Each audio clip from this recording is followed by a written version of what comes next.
स्वागत दोस्तों, के सामने सबसे पहले सबसे बड़ी ट्रेन आपको बताएंगे दोस्तों। राहुल गांधी को 7 दिनों का अल्टीमेटम दिया गया था, लेकिन अब प्रियंका गांधी की ओर से स्पष्ट तौर पर इलेक्शन कमीशन ऑफ इंडिया को दे दिया गया है बयान। बताएंगे क्या कहा है प्रियंका गांधी ने दोस्तों, जिससे स्पष्ट हो चुका है कि राहुल गांधी नहीं झुकने वाले हैं। इसी के साथ में चलेंगे एक और बड़ी अपडेट की तरफ, जहां पर राहुल गांधी और तेजस्वी यादव से मिलकर भिड़ने की कोशिश कर रहे थे प्रशांत किशोर, लेकिन इस बार ऐसा हो गया थू बताएंगे सोशल मीडिया से लेकर हर जगह पर लोगों ने अब जमकर लपेटना शुरू कर दिया है दोस्तों। बताएंगे क्या है पूरा मामला। इसी के साथ में चलेंगे एक और बड़ी खबर की तरफ, जहां पर इलेक्शन कमीशन ऑफ इंडिया को लेकर फिर बड़े खुलासे कराई है कांग्रेस पार्टी दोस्तों। इसी के साथ में आखिर सचिव के टेबल को क्यों पलट के आए कांग्रेस पार्टी के नेता, बताएंगे क्यों हुआ ये पूरा बवाल दोस्तों। एक एक करके चलेंगे आज की सारी बड़ी खबरों की तरफ, लेकिन उससे पहले अगर आप भी मानते हैं कि बिहार विधानसभा चुनाव में इंडिया गठबंधन के पक्ष में बन रहे माहौल से बीजेपी और एनडीए गठबंधन वाले बुरी तरीके से परेशान है, तो इस वीडियो को लाइक करके लाल बटन दबाकर चैनल को सब्सक्राइब करके बेल आइकन दबाकर कमेंट बॉक्स में अपनी राय जरूर लिखा था दोस्तों। ज्यादा से ज्यादा वीडियो को शेयर कीजिएगा ताकि पूरी अपडेट आप लोग तक लगातार पहुंचते रहे। चलते हैं सबसे पहले सबसे बड़ी ब्रेकिंग न्यूज अपडेट की तरफ दोस्तों, जहां पर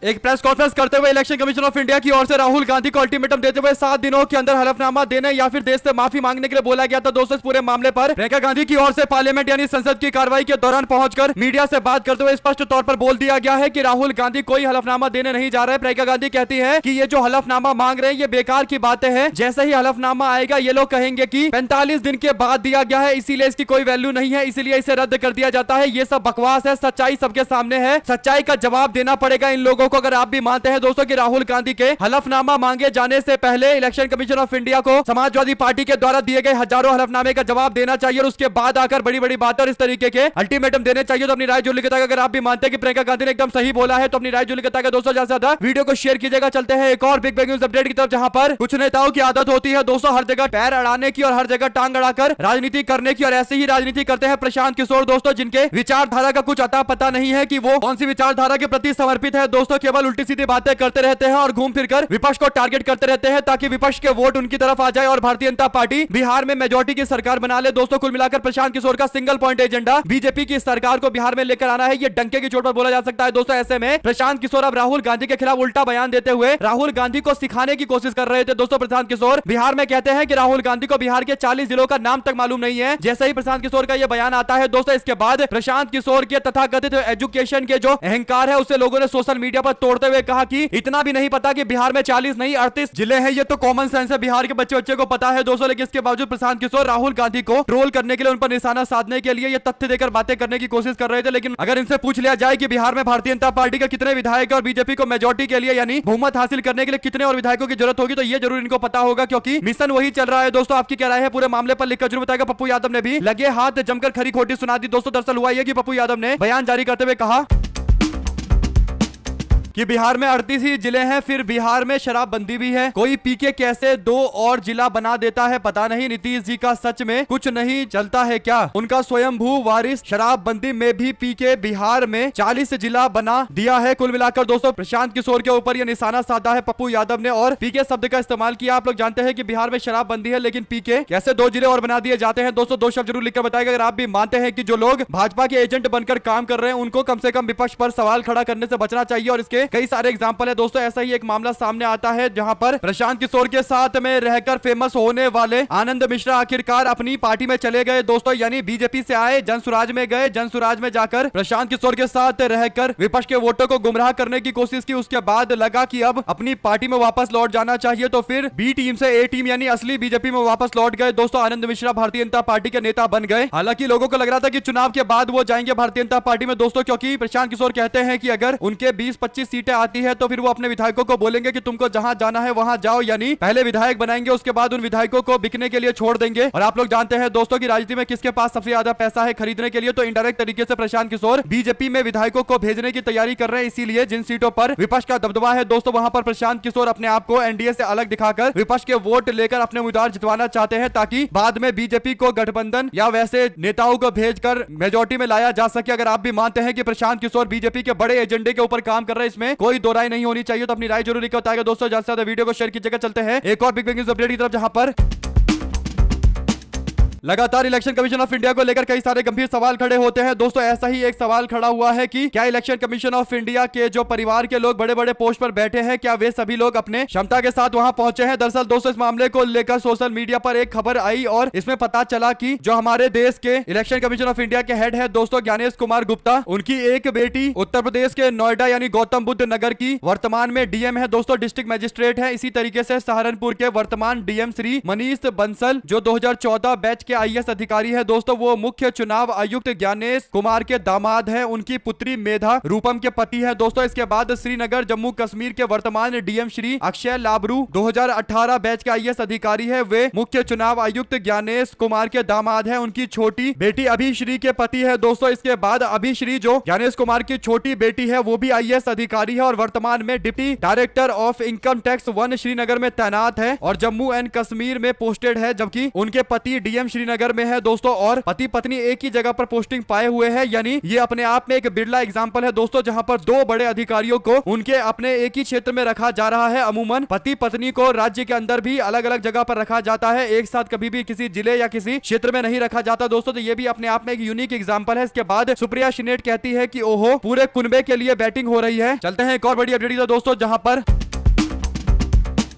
उत्तराखंड के ग्रीष्मकालीन राजधानी गैरसैंण के विधानसभा सत्र के दौरान मंगलवार को भारी हंगामा देखने को मिला दोस्तों। प्रश्नकाल के दौरान पूरा समय कांग्रेस पार्टी के विधायक विरोध करते हुए नारेबाजी करते दिखाई दिए दोस्तों। विपक्ष ने हाल ही में संपन्न हुए पंचायत चुनाव में कथित धांधली और प्रदेश में बिगड़ती कानून व्यवस्था पर तत्काल चर्चा कराने की मांग की गई दोस्तों। नैनीताल में जिस तरीके से कांग्रेस पार्टी के चुने गए लोगों को किडनैप कर लिया गया दोस्तों, उस पूरे मामले पर चर्चा की मांग की गई। हंगामा का आलम यह रहा कि पूरे दिन 4 बार सदन की कार्रवाई रोकनी पड़ी दोस्तों। प्रश्नकाल पूरी तरीके से बेकार चला गया और विधानसभा का माहौल अशांत बना रहा। दूसरी तरफ सदन के भीतर ही नहीं बल्कि बाहर भी कांग्रेस पार्टी के लोगों ने मोर्चा खोला दोस्तों। आपको बता दें कि विधानसभा के बाहर भी जोरदार तरीके से नारेबाजी की गई और प्ले कार्ड भी लहराए गए दोस्तों। सदन के अंदर की बात करें तो बढ़ते शोर शराबे और विपक्ष के हट को देखते हुए विधानसभा के अध्यक्ष ने कार्रवाई को 30 मिनट के लिए स्थगित कर दिया, लेकिन सदन के स्थगन के बाद भी विपक्षी सदस्य आसन के पास बैठे रहे दोस्तों, नारेबाजी करते रहे। जब सदन की कार्रवाई दोबारा शुरू हुई तो विपक्ष ने अपनी मांगों को दोहराया और फिर से हंगामा किया। स्थिति तब और बिगड़ गई जब कांग्रेस पार्टी के सदस्यों ने विधानसभा के सचिव की मेज को पलट दिया दोस्तों। इससे सदन का माहौल पूरी तरीके से गर्म हो गया। कुल मिलाकर माहौल इतना गर्म था दोस्तों, जिसके बाद अब कहा जा सकता है कि इतनी जल्दी सब कुछ शांत नहीं होगा, फिर से आज बवाल देखने को मिल सकता है। जो भी जानकारी आएगी आप लगातार पहुंचाते रहेंगे। चलते हैं एक और बड़ी अपडेट की तरफ, जहां पर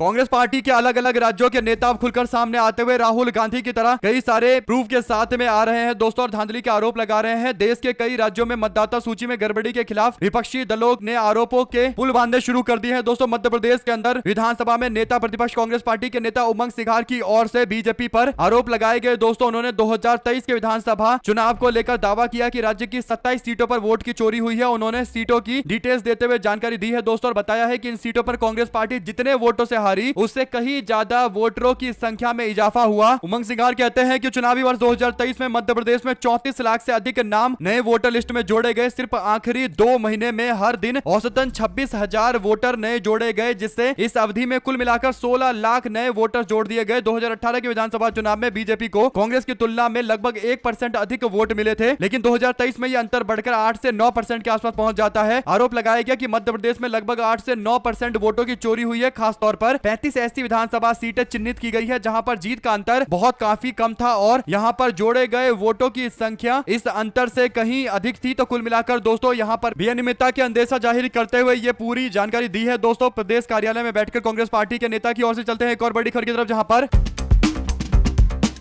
सामाजिक कार्यकर्ता अन्ना हजारे एक बार फिर से सुर्खियों में है दोस्तों, लेकिन इस बार कारण उनकी चुप्पी पर उठ रहे सवाल है। पुणे के अंदर पाषाण सूत्रवाड़ी क्षेत्र में लगे पोस्टर में वोट चोरी के मुद्दे पर अन्ना हजारे को जगाने की अपील की गई है दोस्तों, जागने की अपील की गई है। इस पोस्टर पर अन्ना को सोते हुए तस्वीर में दिखाया गया है और संदेश लिखा गया है कि कथित वोट चोरी के खिलाफ आवाज उठाने को कहा गया है। इस घटना पर प्रतिक्रिया देते हुए 88 वर्षीय समाज सेवी ने कहा कि दुर्भाग्यपूर्ण करार देते हुए कि युवाओं को आगे बढ़कर जिम्मेदारी संभालनी चाहिए। उन्होंने कहा कि मैंने 10 कानून बनवाए हैं हैं, लेकिन 90 साल के बाद भी अगर मुझसे कोई उम्मीद करते हैं लोग करते हैं तो मैं उनके सोते रहने के बावजूद सब कुछ करता रहूं, तो यह उम्मीद गलत है। मैंने जो किया उसे युवाओं को आगे बढ़ाना चाहिए। हजारे ने भ्रष्टाचार रोधी आंदोलन करके कांग्रेस पार्टी की सरकार गिरवाई थी दोस्तों, लेकिन अभी उन्होंने चुप्पी साध कर बैठने का फैसला लिया है। कम से कम 2-4 बयान ही देते, लेकिन बयान भी नहीं देते हैं दोस्तों। और बीजेपी के नेताओं के साथ में आराम से गलबैयां चल रही होती है। भाजपा के नेता और प्रदेश के अध्यक्ष और प्रदेश के मुख्यमंत्री उनके दरबार पर माथा टेक रहे होते हैं दोस्तों, क्योंकि अन्ना हजारे की जो पहले छवि थी अब वो धीरे धीरे करके खत्म हो गई है दोस्तों। सबको पता चल चुका है कि अन्ना हजारे को आरएसएस और बीजेपी के द्वारा कांग्रेस पार्टी की सरकार गिराने के लिए प्लांट किया गया था, दिल्ली भेजा गया था। और ये जो थ्योरियां चलती है दोस्तों, इसमें काफी दम भी है। आपकी क्या राय है लिख कर जरूर बताएगा। ज्यादा से ज्यादा वीडियो को शेयर कीजिएगा। चलते हैं एक और बड़ी अपडेट की तरफ, जहां पर अलीगढ़ मुस्लिम यूनिवर्सिटी के पूर्व छात्र और मौलाना आजाद यूनिवर्सिटी हैदराबाद के रिसर्चर तलहा मनान ने 18 अगस्त को फीस वृद्धि के विरोध के दौरान धरने प्रदर्शन के दौरान एक बयान दिया था दोस्तों। इस मामले को लेकर हिंदू रक्षा दल के जिला अध्यक्ष संजय कुमार आर्य की ओर से शिकायत की गई। CO civil line Sarvam Singh ने मुकदमे की पुष्टि करते हुए कहा कि पूर्व छात्र नेता बाबे सैयद गेट पर चल रहे विद्यार्थियों के धरने में समर्थन देने के लिए पहुंचे थे। गले में फिलिस्तीन का झंडा डाले तलहा मन्नान ने कहा कि बाबे सैयद कब बंद होगा, कब खुलेगा, ये हम तय करेंगे। उत्तर प्रदेश की सरकार तय नहीं करेगी। एएमयू में यूपी सरकार का कानून लागू नहीं होगा। ये बयान और तस्वीर आते ही प्रकरण सोशल मीडिया पर वायरल होने के बाद अब कार्रवाई की जा रही है दोस्तों। हालांकि उनके बयान को राज्य विरोधी बयान बताने की कोशिश की जा रही है दोस्तों। एक तरीके से बदनीयती के साथ में शिकायत दर्ज करवाई गई दोस्तों, और पुलिस ने इस पर कार्रवाई करते हुए मामला दर्ज भी कर लिया है। आपकी क्या राय है पूरे मामले पर लिखकर जरूर बताएगा दोस्तों। ज्यादा से ज्यादा वीडियो को शेयर कीजिएगा। चलते हैं एक और बड़ी खबर की तरफ, जहां पर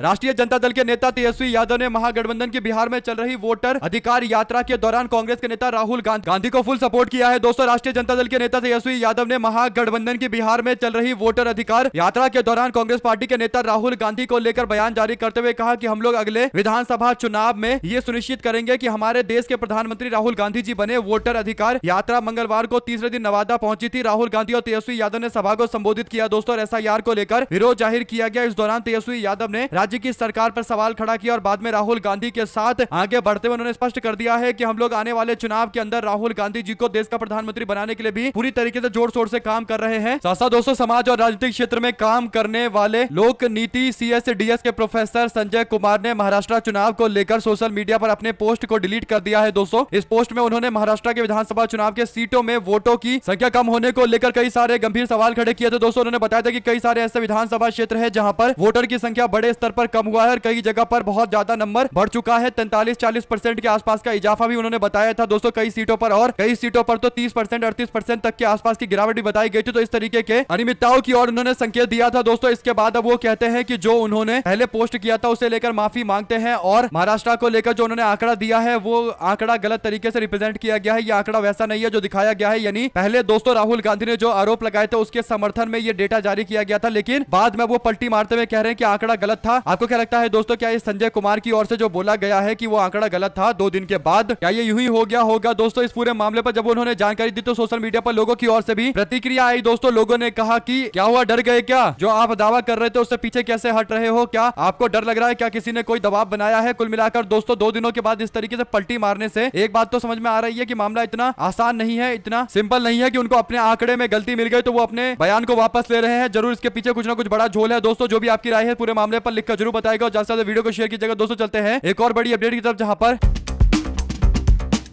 भाजपा नेताओं को लग रहा था कि राहुल गांधी के सामने जाएंगे, विरोध करेंगे, तो राहुल गांधी कुछ नहीं करेंगे दोस्तों, और कांग्रेस पार्टी के कार्यकर्ता कोई विरोध नहीं करेंगे। लेकिन मामला एकदम उल्टा देखने को मिला। दरअसल नवादा में जब राहुल गांधी रोड शो करने के लिए आने वाले थे दोस्तों, उससे पहले भाजपाई झंडा लेकर, भारतीय जनता पार्टी का झंडा लेकर रोड पर आ गए। यानी जहां से यात्रा गुजरने वाली थी वहां पर आकर रोड पर एक तरीके से गुंडागर्दी करने की कोशिश करने लगे दोस्तों। लेकिन जैसे ही राहुल गांधी का काफिला आगे की ओर बढ़ता है और राहुल गांधी उस रोड से आगे की ओर निकलते हैं तो उनके आगे आगे कार्यकर्ताओं का हुजूम चल रहा होता है दोस्तों। उन कार्यकर्ताओं ने देखा कि भाजपाई झंडा लेकर राहुल गांधी का रास्ता रोकने के लिए रोड पर आ गए हैं। इसके बाद भाजपाइयों को कांग्रेस पार्टी के नेताओं कार्यकर्ताओं ने धक्का मारा दोस्तों और बोला साइड हो जाओ, यहां से साइड में होकर जो करना है करो, लेकिन ये बीच में रूट में मत आओ, ये रास्ता है, यहां से राहुल गांधी जी की यात्रा गुजर रही है। इसके बाद वहां पर मौजूद पुलिस कर्मियों की ओर से भी बीजेपी के नेताओं को लाठी मार मारकर रोड से दूर किया गया दोस्तों, और इनके हाथ में बीजेपी का झंडा था। जब राहुल गांधी वहां से गुजरे दोस्तों तो राहुल गांधी ने उनकी तरफ देखकर एक फ्लाइंग किस दिया, यानी अभिवादन करते हुए राहुल गांधी ने इन लोगों को भी मैसेज दे दिया कि तुम लोग विरोध करते रहो, हमारा काफिला इसी तरीके से बढ़ता रहेगा। अगर आप भी मानते हैं कि ये लोग अब बुरी तरीके से डर गए हैं। पहले राहुल गांधी को बदनाम करने के लिए कहते हैं कि भीड़ ही नहीं आ रही, लेकिन अब झंडा लेकर भाजपाई खुद आ रहे हैं कि राहुल गांधी जी का विरोध किया जाएगा। सोचिए दोस्तों, जो लोगों के अधिकार की लड़ाई लड़ रहा है उसी का विरोध करने के लिए भाजपाई लोगों को भेज रही है, अपने कार्यकर्ताओं को भेज रही है। ये तो जनता विरोधी हरकत है बीजेपी की। आपकी जो भी राय है इस पूरे मामले पर लिखकर जरूर बताएगा। राहुल गांधी का समर्थन करते हैं तो लिखिएगा जरूर। चलते हैं एक और बड़ी अपडेट तो दोस्तों, जहां पर राहुल गांधी लगातार बिहार के दौरे पर है दोस्तों। ऐसे में बिहार में अब अमित शाह और मोदी का भी दौरा करवाया जाएगा। कुछ जानकारी दी है बीजेपी के डिप्टी सीएम विजय सिन्हा ने दोस्तों। उन्होंने कहा है कि प्रधानमंत्री मोदी 22 अगस्त को बिहार के दौरे पर आ रहे हैं। प्रधानमंत्री के आगमन को लेकर प्रदेश वासियों में जबरदस्त तरीके का उत्साह है। इस तरीके का दावा करते हुए बीजेपी के उप मुख्यमंत्री कहते हैं कि मैं आज कई स्थान से होते हुए यहाँ पहुंचा हूँ। लोगों में बहुत उत्साह है मोदी जी की रैली को लेकर। सोचिए दोस्तों, जिस रैली में भीड़ नहीं आती उस रैली को लेकर लोगों में उत्साह बताया जा रहा है। यही बीजेपी के नेताओं का एजेंडा रहता है कि सिंगल पॉइंट एजेंडा की केवल मोदी मोदी का जाप जपते रहो, चाहे कुछ गलत हो या सही हो, लेकिन मोदी मोदी का जाप नहीं बंद होना चाहिए। दो शब्द जरूर लिखकर बताएगा दोस्तों। चलते हैं एक और बड़ी खबर की तरफ, जहां पर मोदी सरकार के दौरान लगातार लोगों को खासकर किसानों को खाद की समस्या से जूझना पड़ रहा है दोस्तों। उत्तर प्रदेश के स्थित अयोध्या के अंदर किसानों पर पुलिस ने बल का उपयोग किया है दोस्तों। जानकारी के अनुसार 19 अगस्त 2025 यानी मंगलवार को बीते दिन सुबह 6 बजे से खाद की लाइन लगी हुई थी। इस दौरान खंडासा पुलिस ने किसानों के ऊपर लाठीचार्ज कर दी दोस्तों। पुलिस के द्वारा लाठीचार्ज के दौरान कुछ किसान जमीन पर गिर गए। मामला कुरावन सहकारी किसान केंद्र का है दोस्तों, जहां पर यूरिया खाद की भारी किल्लत देखने को मिल रही है और लोगों में जबरदस्त तरीके की नाराजगी है। आपको बता दें कि लगातार यूरिया का संकट देश के अंदर गहरा रहा है दोस्तों। ऐसे में अब जो खबर सामने आई है उसके अनुसार चाइना भारत को फर्टिलाइजर देने के लिए तैयार हो गया है दोस्तों। लेकिन चाइना भारत का दुश्मन देश है। कब तक भारत को खाद देगा और जब भारत के अंदर सबसे ज्यादा जरूरत पड़ेगी तभी वो बंद करेगा। यानी दुश्मन देश के ऊपर निर्भर कैसे रहा जा सकता है, ये एक बड़ा सवाल है दोस्तों। और खाद का संकट सॉल्व ही नहीं हो पा रहा है। 2014 में नरेंद्र मोदी आए थे तो कह रहे थे कि यूरिया और खाद का सारा संकट सॉल्व हो जाएगा। उसके बाद नीम कोटिंग यूरिया का दावा किया गया दोस्तों, लेकिन बाद में पता चलता है कि ये सारे के सारे प्रयास फेल होते जा रहे हैं, क्योंकि कोई लॉन्ग टर्म पॉलिसी है ही नहीं दोस्तों। हवा में तीर चलाया जा रहा है। उसके बाद डीएपी लेकर भी पता चलता है कि डीएपी के बोरी में से काफी ज्यादा खाद कम कर दिया गया है। आप लोग पूरे मामले पर अपनी राय जरूर लिखकर बताइएगा दोस्तों। और बीजेपी के तथाकथित खाद को लेकर जो पॉलिसी है, फर्टिलाइजर को लेकर जो पॉलिसी है, उस पर अपनी राय जरूर दीजिएगा दोस्तों। और चलते हैं एक और बड़ी अपडेट की तरफ, जहां पर आखिरकार उपराष्ट्रपति पद के चुनाव को लेकर कांग्रेस पार्टी ने इंडिया गठबंधन की बैठक में सारे मुद्दे सॉल्व कर लिए हैं दोस्तों। वाइस प्रेसिडेंशियल इलेक्शन को लेकर उम्मीदवार का ऐलान कर दिया गया है। इंडिया गठबंधन की विचारधारा को आगे रखेंगे बी सुदर्शन रेड्डी गारू, जो आंध्र प्रदेश से जुड़े हुए हैं दोस्तों। उनका लंबा सफर रहा है, एक लीगल कैरियर रहा है उनका, यानी वो आंध्र प्रदेश के हाई कोर्ट के जज रहे हैं। उसके बाद चीफ जस्टिस रहे हैं गुवाहाटी हाई कोर्ट के और सुप्रीम कोर्ट में जज के तौर पर भी काम कर चुके हैं दोस्तों। और भारत के संविधान के साथ साथ इंडिया गठबंधन की विचारधारा को समझते हैं। और मल्लिकार्जुन खड़गे के साथ साथ शरद पवार भी इस घोषणा में साथ में शामिल थे दोस्तों। और राहुल गांधी ने इस पर अपनी राय देते हुए कहा कि मैं उनको बधाई देता हूं कि वो इंडिया गठबंधन की ओर से नेता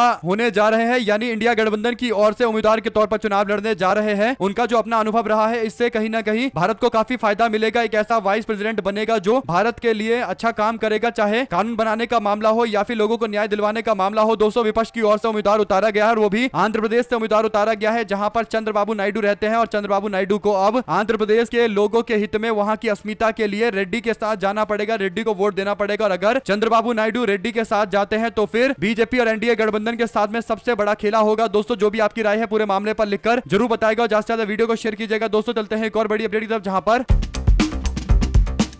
कॉमेडियन कुणाल कामरा की ओर से इलेक्शन कमिश्नर ज्ञानेश कुमार गुप्ता के ऊपर निशाना साधा गया है दोस्तों। कुणाल कामरा कहते हैं कि अगली बार प्रेस कॉन्फ्रेंस में ज्ञानेश कुमार गुप्ता बोलेंगे कि आर्यभट्ट ने 0 की खोज की, इसलिए उनकी याद में अपना मकान नंबर 0 रख लिया। यानी जिस तरीके से कुतर्क किया गया दोस्तों कि कुछ लोगों के पास घर नहीं है तो हमने उसको एक नंबर असाइन कर दिया, 0 नंबर का घर दे दिया। उसके बाद अब ये प्रतिक्रियाएं लगातार सोशल मीडिया पर सामने आ रही है। अगर आप भी मानते हैं कि जनता इस तरीके की बेफिजूल की बातें सुन सुनकर बोर हो चुकी है दोस्तों, लोग असली जवाब चाहते हैं। हवा में तीर चलाने वालों को अब लोग पसंद नहीं करेंगे। आपकी क्या राय है? कुणाल कामरा के बयान पर समर्थन करते हैं? जो भी आपकी राय हो दोस्तों लिखकर जो बताएगा। साथ साथ बिहार में वोटर अधिकार यात्रा के दौरान राहुल गांधी की गाड़ी आगे बढ़ रही थी दोस्तों। राहुल गांधी की सुरक्षा में एकदम नजदीक से चल रहे होते हैं जितने भी सुरक्षा कर्मी होते हैं, तो इस दौरान एक सुरक्षा कर्मी के पैर के ऊपर गाड़ी चल जाती है दोस्तों, चढ़ जाती है और इसके कारण वो नीचे गिर जाते हैं। उसके बाद गाड़ी को रोककर उन्हें उठाया जाता है। वो थोड़े लंगड़ाते हुए भी दिखाई देते हैं। इसके बाद राहुल गांधी उनको पानी की बोतल देते हैं दोस्तों। राहुल गांधी उनसे उनका हाल चाल जानते हैं और बाद में ट्रीटमेंट के लिए भेज दिया गया है दोस्तों। काफी ज्यादा दुर्भाग्यपूर्ण घटना थी, लेकिन इस मामले को लेकर भी भाजपाई राजनीति कर रहे हैं और सोशल मीडिया पर राहुल गांधी पर जानबूझकर ऐसा करने का आरोप लगा रहे हैं। लेकिन हकीकत यह है दोस्तों कि ना तो राहुल गांधी गाड़ी चला रहे हैं, ना ही चोट लगे सुरक्षा कर्मी को इग्नोर कर रहे हैं। दोस्तों उन्होंने अपने पास बुलाया, पानी की बोतल दी और उनका हालचाल जाना। इससे ज्यादा राहुल गांधी क्या कर सकते हैं। और वैसे भी दोस्तों एक अनफॉर्चुनेट एक्सीडेंट है, इसके बावजूद बीजेपी के लोग इस पर भी राजनीति करने की कोशिश कर रहे हैं। दोस्त आप जरूर लिखकर बताएगा दोस्तों, ज्यादा से ज्यादा वीडियो को शेयर कीजिएगा अगर आप भी मानते हैं कि जिनके पास मुद्दे नहीं होते वे लोग ऐसे ही हवा में तीर चला रहे होते हैं, कहीं का ईंट कहीं का रोड़ा उठाकर मुद्दा बनाने की कोशिश करते रहते हैं। लेकिन जनता को सब पता है कि राहुल गांधी किन गंभीर सवालों के साथ मैदान में उतरे हुए हैं। इतने गंभीर सवाल है दोस्तों कि भारत के लोकतंत्र की जो आत्मा है उसे लेकर कहीं ना कहीं खतरा दिखाई देता है और इसीलिए राहुल गांधी के सवालों को नजरअंदाज नहीं किया जा सकता। अगर आप भी मानते हैं कि राहुल गांधी जनहित की बातें कर रहे हैं और जो जनहित की लड़ाई लड़ता है वो कभी कमजोर नहीं हो सकता। साथ साथ विपक्ष ने की उपराष्ट्रपति चुनाव के लिए उम्मीदवार की घोषणा, पूर्व सुप्रीम कोर्ट के जज बी सुदर्शन रेड्डी को उम्मीदवार बनाया गया। दोस्तों इस पर इंडिया गठबंधन ने एक साथ पूरी सहमति के साथ स्पष्ट कर दिया है कि वो मजबूती के साथ खड़े हैं, यानी 237 तो लोकसभा में आराम से समर्थन मिलेगा। इसके बाद अगर टीडीपी वाले सपोर्ट करते हैं वो उनको करना पड़ेगा क्योंकि आंध्र प्रदेश के ही है, तो फिर मामला और ज्यादा कहीं ना कहीं बीजेपी के लिए मुश्किल भरा दिखाई देने वाला है। दोस्तों जो भी आपकी राय है लिखकर जरूर बताएगा। हमारे साथ लगातार जुड़े रहने के लिए सभी दोस्तों, भाइयों, बहनों, मित्रों का बहुत बहुत धन्यवाद। आप लोग देख रहे थे आपका अपना चैनल जय हिंद जय भारत। ज्यादा से ज्यादा वीडियो को शेयर कीजिए दोस्तों, बहुत धन्यवाद।